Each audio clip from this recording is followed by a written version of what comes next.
reenactment and engineer.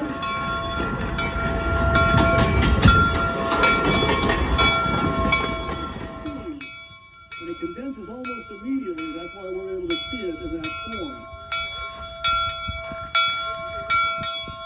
The bells are a warning device, letting folks back then and today know to take care of the track.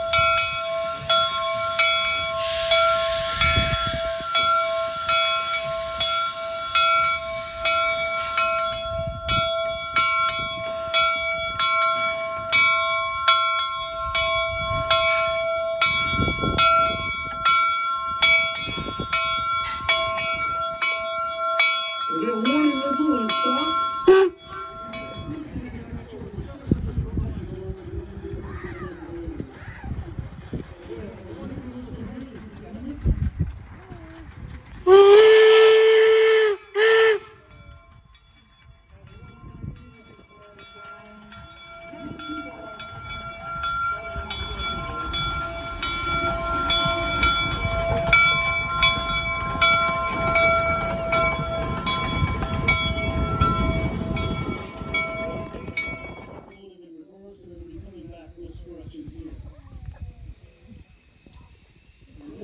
It won't rejoin its sister locomotive until right around the beginning of the reenactment. So it's going to park a little bit further down on the track, and it will eventually rejoin its sister locomotive here at the last spot stop. Can you hear that humming shaft?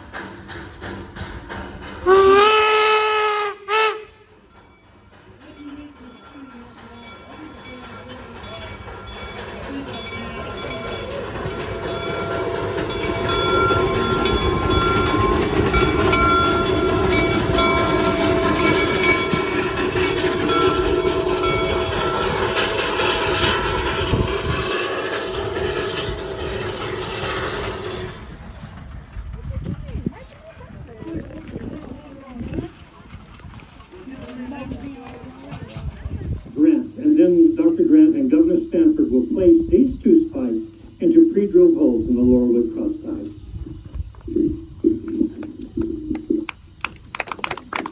With the fire, clad in silver and crowned with gold, Arizona presents her offering to the enterprise that expanded the continent and dictated the pathway to the nation. Here, here.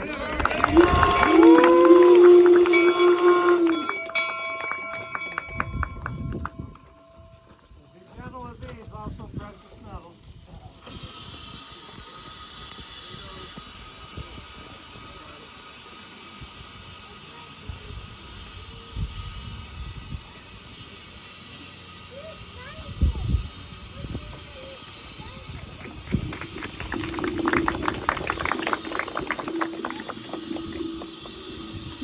Well, ladies and gentlemen, now it's not only my honor but my privilege to introduce a man of vision, a man of courage, a humanitarian, and one who is highly esteemed by those of us who are fortunate enough to call him our friend. He's a fellow Californian whose farsightedness has contributed in large measure to the completion of this great enterprise. Ladies and gentlemen, the president of the Central Pacific Railroad, Governor Leland Stanford.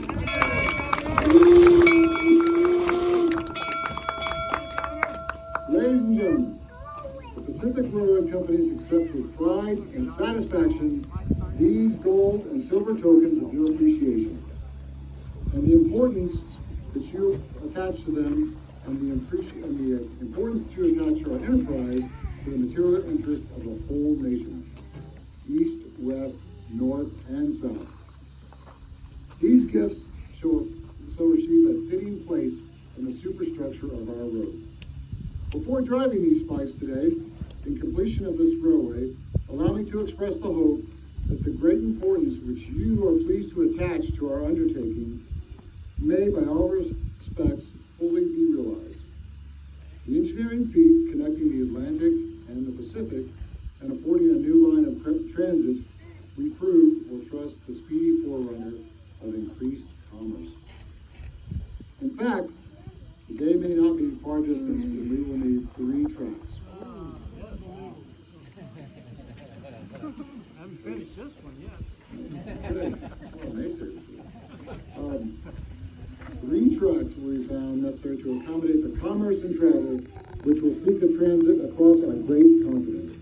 Freight will then move only in one direction on each track at rates of speed that will answer the demands of cheapness and time. Cars and engines will be light or heavy according to the speed required and the weight to be transported. In conclusion, I will add, I hope that we will do ultimately what is now impossible on long lines, and that is transport coarse, heavy, cheap products at all distances for living rates to the trade. Thank you.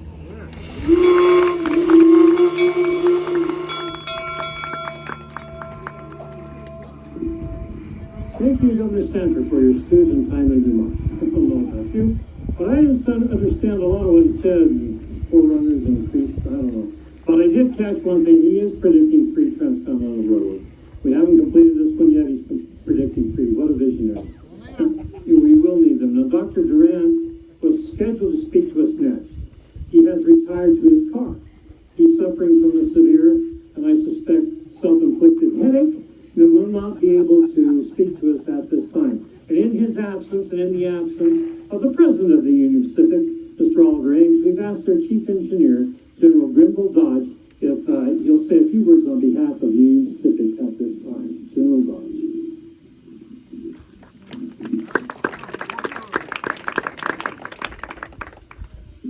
The great Senator Benton said that one day a giant statue of Columbus should be built on the highest peak of the Rocky Mountains, pointing westward to this, the great route across the continent. Today you have made that prophecy a fact. This is the way to India.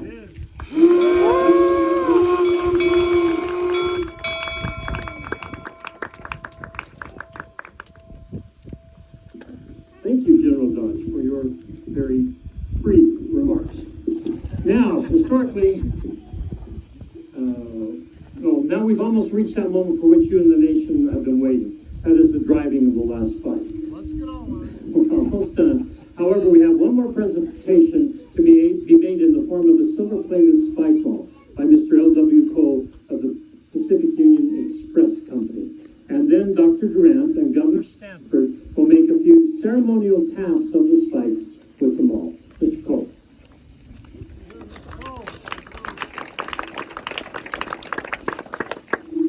Railroad officials, honored guests, and friends, it is a privilege of the office and the workers of the Pacific Union Express Company to express their appreciation for your enterprise. We express this silver hammer expressly for this occasion.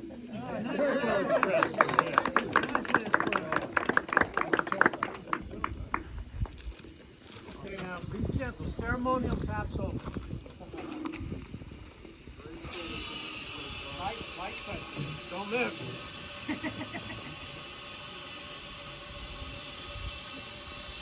Okay, don't fall over, Doc. Be gentle.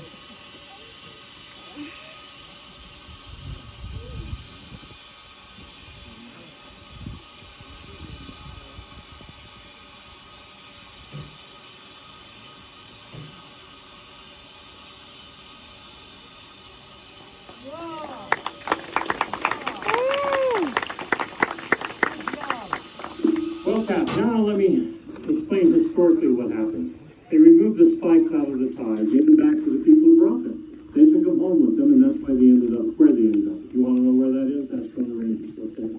Then they removed the tie. In its place, they put a common ordinary pine tie. So the actual last spike was just an ordinary iron spike that was wired to the telegraph line along with just a common ordinary maul, so that so the people all across the nation could hear the blows as they were being struck. Now, when the telegrapher telegraphs across the country that the last spike has been driven, bells and whistles will sound out all across the nation. In San Francisco, fire alarms will go off. At Fort Point, perhaps the cannons will fire again. In Philadelphia, who knows? Maybe the Liberty Bell will ring again. What do you think? Now, Dr. Durant and Governor Stanford will drive that last spike. Gentlemen, are you ready? Let's finish this row.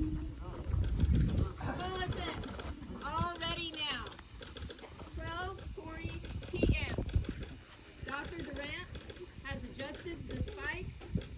The spike will soon be driven. The signal will be 3 dots for the commencement of the blows. Make California proud, Governor. Drive her home. Might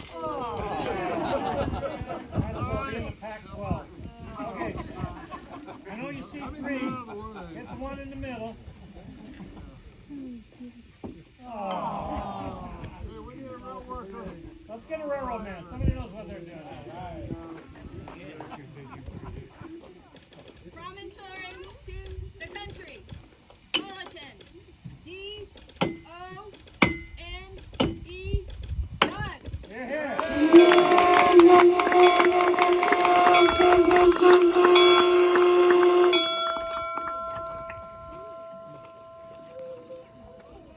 With the completion of the Transcontinental Railroad, there is but one Pacific Railroad of the United States. Here. Promontory to President Ulysses Simpson Grant, Washington, D.C., and to Associated Press, East and West. Final bulletin. Promontory Summit, Utah Territory, May 10th, 1869, 12:50 p.m. Mr. President, the last rail is laid, the last spike is driven.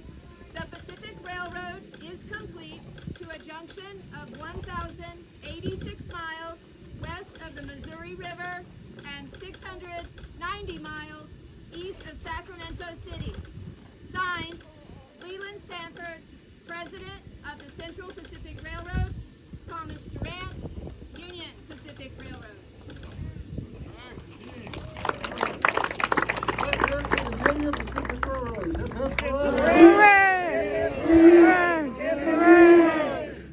You can do better than that, can't you? Because that was terrible. Let's get 3 cheers for the Central Pacific. Hip, hip, hooray! Hip, hip, hooray! Hip, hip, hooray!